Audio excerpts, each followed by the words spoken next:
אז בואו נתחיל. כאן. איך לעשות תוכי באוריגמי. אוקיי? אז שימו לב. לוקחים דף טוב, דקה אני אקח. בואו נבחר את זה. אוקיי.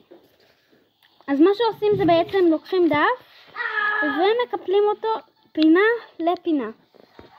אוקיי? פותחים את זה ומקפלים פינה לקו האמצע. ככה בצורה כזאת. אוקיי? פשוט פינה עד לקו שבו.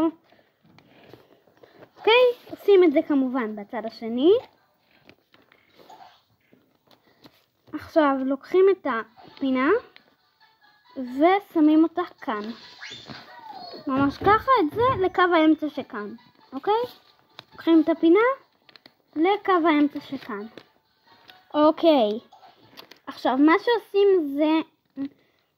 שעושים זה פותחים את זה. ובעצם יש לנו פה קו סימון. לוקחים מספריים וגוזרים את זה. אוקיי, אז כמו שאתם רואים אני גזרתי פה, נכון? אז אחרי שגזרנו את זה עד לכאן, עד לקו הסגול, סוגרים את זה בחזרה, לוקחים את האצבע על הנקודה ופשוט עושים ככה. אתם רואים ממש ככה.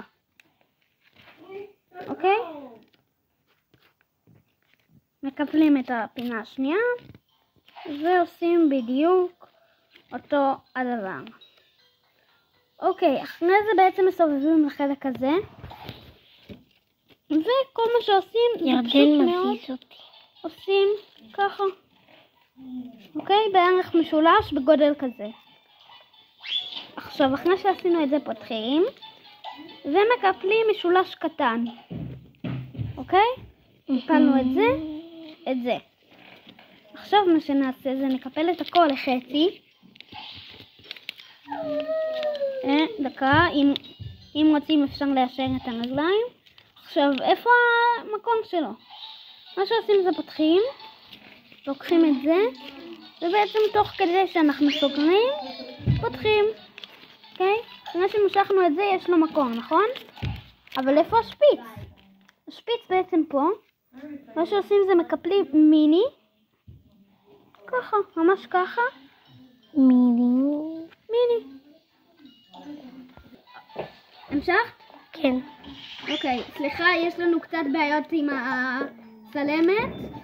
אוקיי, אז זה היה התוכי, הוא קצת יותר פשוט מזה, אבל הוא נראה קצת פחות טוב, בזה אני מודה, אוקיי?